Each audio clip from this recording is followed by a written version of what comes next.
What is happening, people? Welcome back to another video. As ever, if you're new here, please don't forget to like, comment, and subscribe. It helps the algorithm. But what I want to talk about today is a couple things. But firstly, Bob Arum's Top Rank has signed a DAZN broadcast deal in a big boost for US boxing.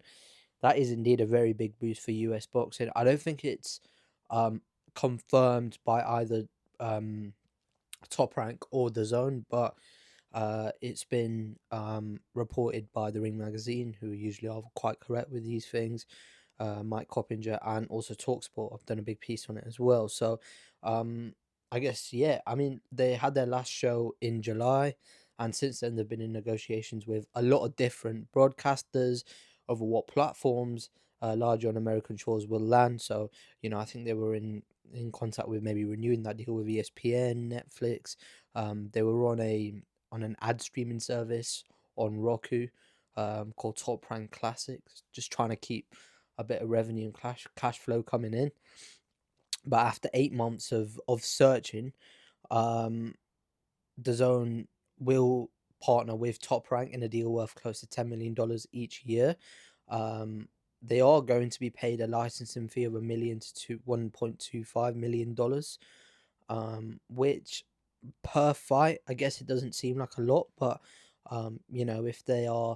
if it's a big Riyadh Season Ring magazine card, I'm sure that amount will go up. But Top Rank have a lot of talent on their cards. They've got Keyshawn Davis, they've got Xander Zayas as well, and yeah, Teofimo Lopez, Davis, Bruce Carrington, Emmanuel Navarrete, Xander Zayas, Yanni Beck, Abdullah Mason.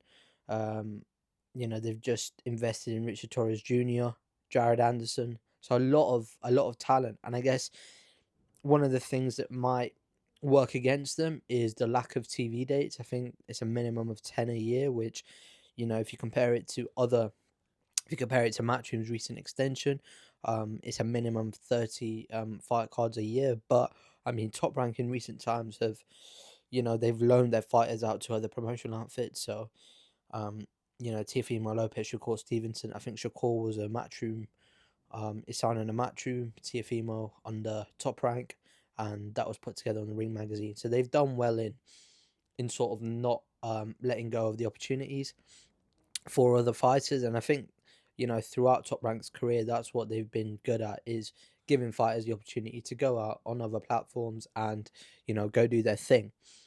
But in terms of like what it means for them, I guess this is a bigger coup for DAZN than it is for Top Rank. In the sense that they've got the likes of Queensbury Matchroom, now Top Rank. They've got Boxer. I don't know what's happening there, but they seem to have some sort of promotional agreement with them. Um, and yeah, so they're really cornering the market, and they really are becoming the undisputed home of boxing. I guess the only rival to them really is Zuffa, which of course is with Paramount, and then you've got PBC with Amazon Prime. But in terms of their output, I guess that's not a big, um, it's not a big sort of risk, or they're not losing a lot by not having PBC. Um, but maybe that's something that they're going to revisit down the line as well. So they are becoming, as mentioned, the undisputed home of boxing. Um, but where does it leave Top Rank? Bob Arum is 90 odd years of age. He's been in the sport a very long time. He's seen a lot. He's influential in the biggest fights in the world. He's one who helped broker Mayweather Pacquiao. He's worked with Muhammad Ali. Um, a whole host of, like, this guy is a very influential figure. But it seems kind of, I don't know. It seems kind of a bittersweet for Top Rank because of the way in which they parted with ESPN, and now ESPN are,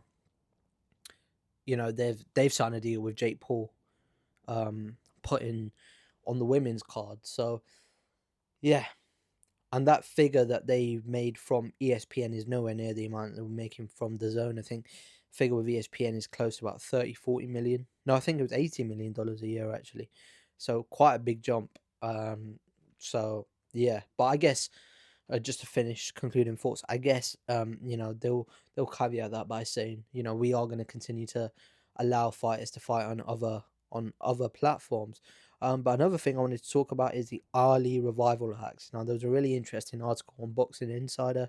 I've referenced them a couple times now, but they did a report on where the bill is at now, and it's cleared every committee hurdle. It's passed the House Education Workforce Committee, and um, if it clears the House, it moves to the Senate, then to Trump's desk. So, I guess in terms of where it is politically, I guess there's a lot. It's closer to being finalized and not being finalized, which would have several repercussions around the world. But this article is quite interesting because it talks about it from what it means from the small whole perspective.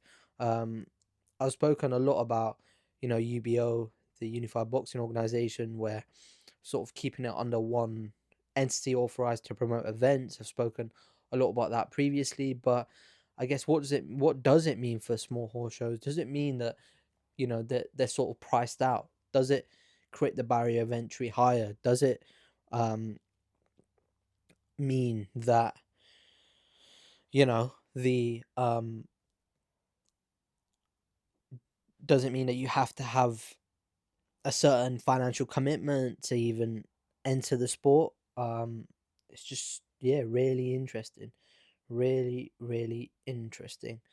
Um, I guess, that there are some good things that could come out of it. For example, $200 per round minimum, 50,000 in medical coverage per bout, two ambulances, two doctors at ringside.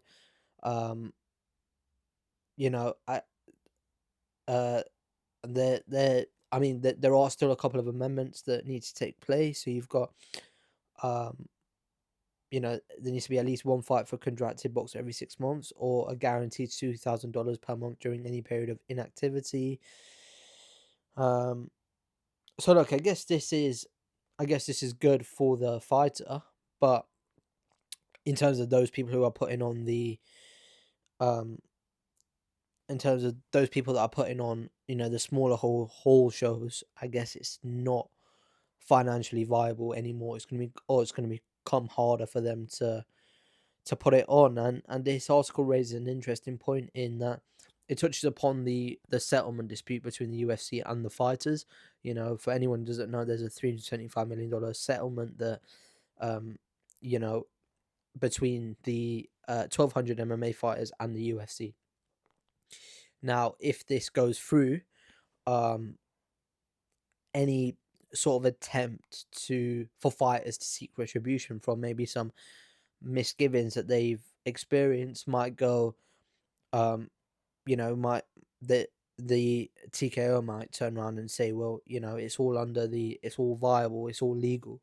So maybe it reduces fighter in the long run, it reduces fighter um sort of bargaining power.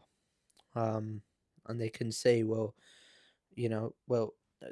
this has all been passed under the Ali Revival Act.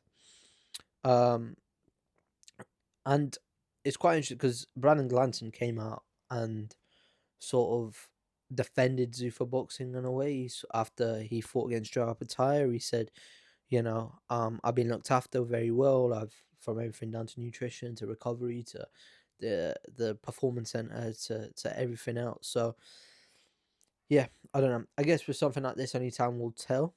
But it does seem like if this does get through, and it's very close to getting through, um, you know, it's it might it might ship out the small club promoters, and it might, you know, mean mean that Zuffa Boxing take hold of there, and then they can control the entire ecosystem. So interesting times, but just a couple, but really interesting article that I thought I'd just bring to light. Anyway, guys, thank you so much for watching. Again, as ever, please don't forget to like, comment, and subscribe, and I'll see you in the next one. Thank you.